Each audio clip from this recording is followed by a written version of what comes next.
Sébastien Boussois, chercheur en sciences politiques associé à l'Université libre de Bruxelles et à l'Oman à Montréal, spécialiste des questions de relations euro-arabes, terrorisme, radicalisation et pays du Golfe.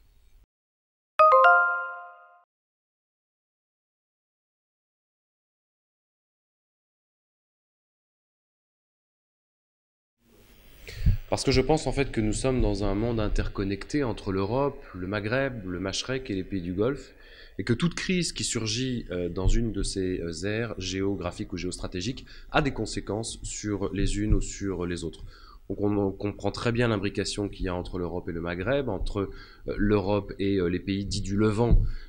pour lesquels notamment la France avait des relations à l'époque. Et on comprend aujourd'hui que dans un Moyen-Orient extrêmement instable, et extrêmement déstabilisé depuis notamment les printemps arabes et après des processus de décolonisation extrêmement compliqués,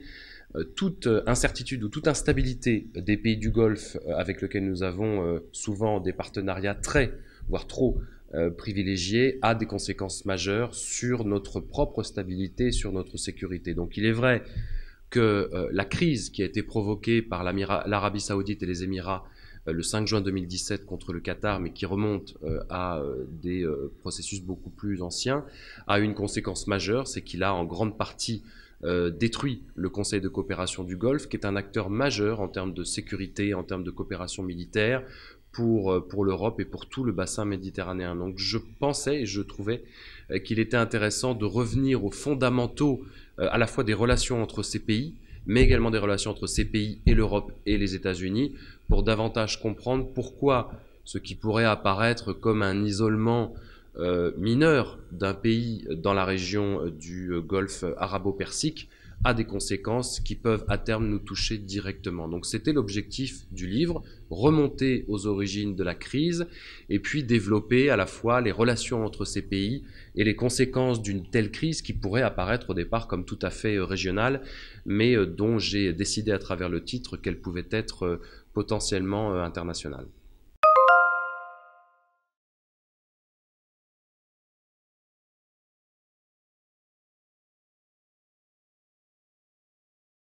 Alors je crois que cet accord, ce qu'on appelle ce pacte du Quincy, qui a été signé à l'époque entre le président des États-Unis et l'Arabie Saoudite,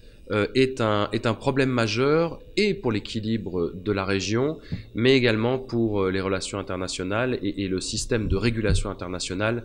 issu de la Seconde Guerre mondiale et donc de 1945. Ce pacte du Quincy prévoit à la fois une coopération militaire, sécuritaire et stratégique très forte entre l'Arabie Saoudite, je dirais proclamé, couronné par les États-Unis finalement comme le gendarme de la région, puisque ni l'Égypte ni d'autres pays pouvaient rivaliser depuis ces dernières décennies, et l'autre gendarme plutôt autoproclamé, mais en tout cas soutenu largement par nous, que sont les États-Unis, en l'occurrence gendarmes du monde. Donc il était probablement important dans les années 50, après les processus de décolonisation, après des pays qui allaient a priori se développer et aller vers la démocratie. Ça n'a pas été tout à fait le cas, mais nous avons plutôt évolué vers des régimes relativement autoritaires. Il était important de désigner un champion, un leader qui en plus possédait les lieux saints de l'islam, les deux premiers en l'occurrence, la Mecque et Médine, et je crois que du coup, tout s'est mélangé d'ailleurs entre du religieux, du politique et du stratégique, et cet accord fait qu'aujourd'hui les États-Unis continuent à soutenir mordicus, quoi qu'il se passe, l'Arabie Saoudite, quels que soient les derniers événements, quelle que soit la politique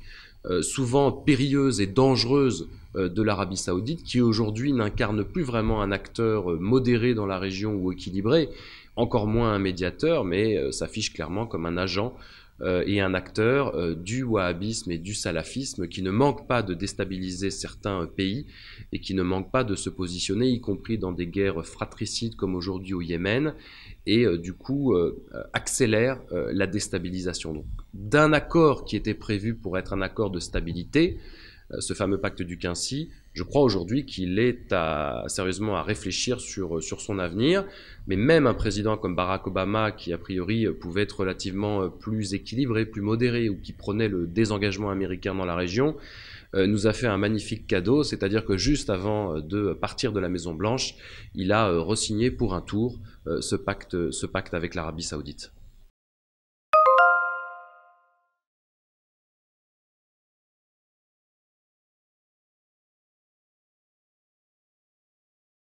Parce que on l'a décidé ainsi, parce que les États-Unis se positionnant du coup du côté de l'Arabie Saoudite, à partir du moment où Riyad considère l'Iran comme l'ennemi numéro un, ennemi depuis 1979, depuis la révolution iranienne, depuis l'avènement de l'ayatollah Khomeini, réfugié en France auparavant, on s'est retrouvé petit à petit dans la construction d'un mur culturel et civilisationnel pour arriver aujourd'hui à ce que certains appellent une guerre au sein même du monde musulman entre chiites et sunnites qui a priori n'aurait pas dû exister. Donc on se retrouve dans une forme de mini-guerre froide qui pourrait largement se dégrader entre le camp qu'on pourrait considérer comme le camp du bien, l'Arabie Saoudite, les Émirats soutenus derrière par l'Égypte, Bahreïn bien sûr qui est sous la coupe de l'Arabie Saoudite et évidemment la main des États-Unis derrière, plus aujourd'hui Israël, puisque Israël est dans une relation tout à fait surréaliste mais privilégiée aujourd'hui avec l'Arabie Saoudite. Toutes ces personnes et tous ces acteurs sont aujourd'hui clairement contre la menace iranienne. C'est une vraie question qui se pose. Je ne dis pas que le régime des mollahs, comme on l'appelle, est un régime tendre et avenant. Mais je crois aussi, et il suffit de lire un certain nombre de ressources bibliographiques et de livres et d'articles pour comprendre que toutes ces jeunesses iraniennes, comme toutes ces jeunesses en général dans le monde arabo-musulman, aspirent à une transformation de leur pays, se considèrent comme de potentiels acteurs du changement et que le régime des mollahs, à terme, sera petit à petit complètement cadenassé. Donc, il y a une balance à faire entre, d'un côté, cette menace iranienne qui est probablement réelle, la question du nucléaire est évidemment au cœur de ce sujet, mais Barack Obama avait signé un accord et avait permis de signer l'accord de 2015 à Vienne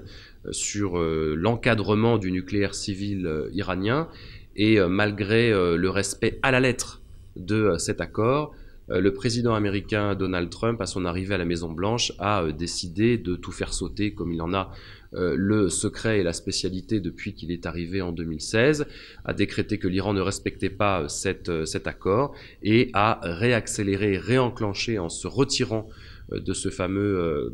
accord la menace et les tensions entre son allié principal, l'Arabie Saoudite et l'Iran.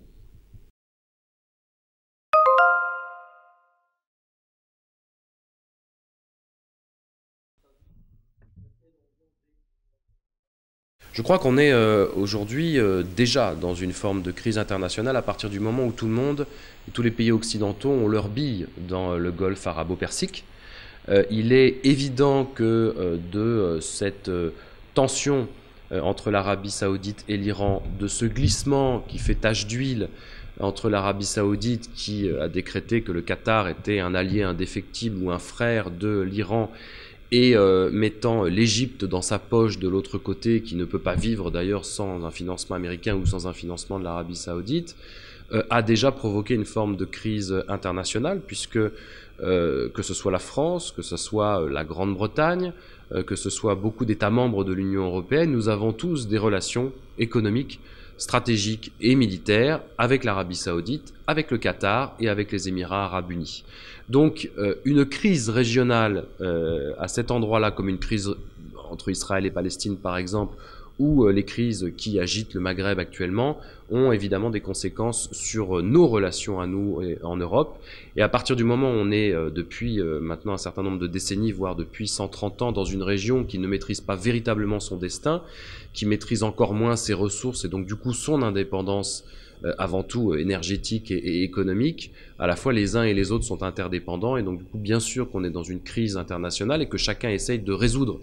cette situation provoquée depuis le 5 juin 2017. Mais la réalité est que l'Arabie Saoudite et les Émirats ont plutôt tendance à se radicaliser d'un côté, que le Qatar est globalement sorti vainqueur de cette crise et que l'Iran n'est pas plus affaibli pour l'instant malgré les sanctions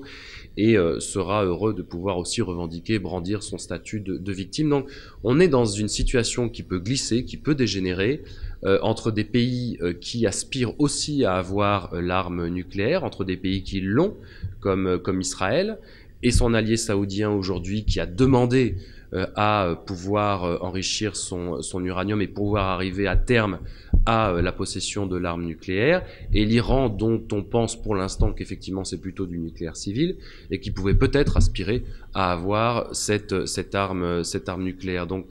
la dissuasion nucléaire aujourd'hui, et c'était le principe au départ, ne pouvait fonctionner qu'à partir du moment où il y avait un équilibre dans le monde. On est dans un vrai déséquilibre dans cette région, et je crois qu'il y a du coup des véritables raisons d'être inquiets, c'est pourquoi les uns et les autres essayent d'intervenir. La France avait nommé un médiateur, en la personne de Bertrand Besancenot, qui a fini sa mission malheureusement sur un échec. D'autres médiateurs ont essayé de résoudre cette crise en urgence, traditionnellement dans les pays du CCG, l'émir du Koweït et l'émir d'Oman. Tout ça n'a mené à rien, malheureusement, aujourd'hui.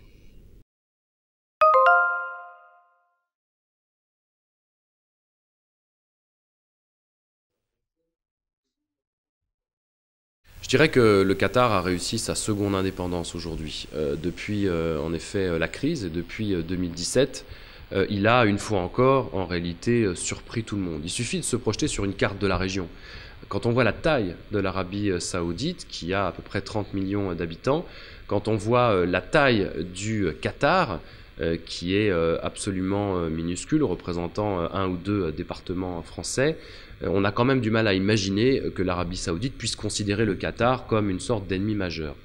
En réalité, Qatar et Iran se sont retrouvés d'un côté blacklistés, mais ça ce n'est pas nouveau. Le Qatar a été accusé de soutenir le terrorisme, d'avoir été même un foyer du terrorisme au moment des printemps arabes. De l'autre côté, ce fameux camp du bien, ou considéré comme tel par Donald Trump et la Maison-Blanche, l'Arabie saoudite, Bahreïn, l'Égypte et les Émirats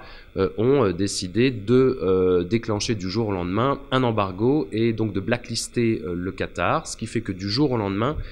toutes les routes aériennes ont été coupées. Doha a dû, et la Qatar Airways en l'occurrence, ont dû détourner leurs avions pour ne plus pouvoir franchir l'espace aérien saoudien ou émirati. Et on est quand même dans un mouchoir de poche, donc c'était évidemment extrêmement compliqué. D'un point de vue économique, c'est en fait le grand succès du Qatar. Je mettrai ce succès sur deux éléments. À la fois la personnalité de l'émir Al Thani, qui a des relations avec les Occidentaux bien sûr privilégiées, qui n'est, je dirais, pas aussi impulsif, excité et instable que ses ennemis. Parce qu'en réalité, Mohammed Ben Salman, qui a été nommé prince héritier il y a quand même peu de temps, n'a aucune expérience politique, n'était pas le prince préféré, a fait un certain nombre d'actions qui aujourd'hui sont clairement contestées et contestables et pouvaient mettre en péril son trône. Que ce soit la guerre menée au Yémen, que ce soit aujourd'hui l'embargo contre le Qatar qui est clairement un échec, ou que ce soit l'assassinat du journaliste d'opposition Ramal Khashoggi.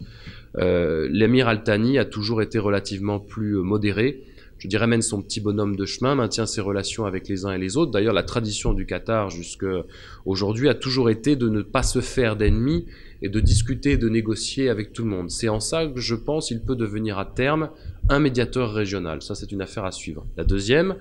je dirais la deuxième raison de son succès diplomatique est son économie.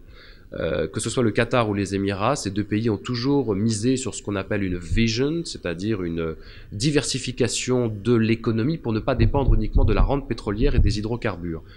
Beaucoup de pays du monde arabe ont cru que les hydrocarbures allaient couler à flot ad vita aeternam. Je pense à l'Algérie qui n'a jamais imaginé une quelconque diversification de son économie. Le Qatar a misé définitivement là-dessus, ce qui fait qu'à la fois ces investissements que l'on critiquait tout azimut lui ont permis d'amortir le choc. Et puis, à la différence d'autres pays arabes, encore une fois, qui n'ont pas prévu ça, le Qatar avait un fonds souverain de plusieurs centaines de milliards de dollars qui fait qu'ils ont pu amortir ce choc. Le dernier point, c'est que dans cette diversification, Doha a réussi à la fois améliorer sa balance commerciale et ses importations et ses exportations, notamment, comme ils le disent, je dirais, améliorant la qualité des produits qui venaient à eux après l'embargo, en ayant le soutien à la fois de l'Iran et de la Turquie avec des produits qui leur permettaient de compenser leurs importations saoudiennes et émiraties,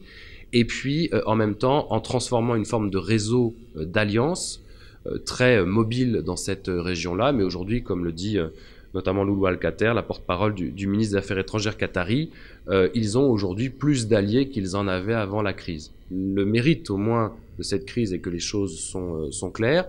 que le Qatar dispose de nouveaux alliés, que son économie a, je dirais, pris un coup les 3 premiers mois, mais qu'aujourd'hui il est tout à fait, je dirais, dans une forme de résilience, à tel point que l'organisation de la Coupe du Monde 2022 n'a pas véritablement pâti de l'embargo. On est plus en train de tergiverser depuis plusieurs semaines sur le nombre d'équipes qui allaient participer à la Coupe du Monde, mais d'un point de vue économique, les préparatifs continuent à se faire. Donc globalement, voilà, quand on va à Doha aujourd'hui, on ne ressent pas cette situation. Il est clair qu'évidemment le Qatar avait les moyens, ses investissements à l'étranger l'ont largement favorisé, et sa situation géostratégique pourrait même lui faire avoir un nouvel atout, cette idée de médiateur dans la région, au moment où l'Arabie Saoudite et les Émirats sont largement décriés, contestés et critiqués malgré le soutien américain.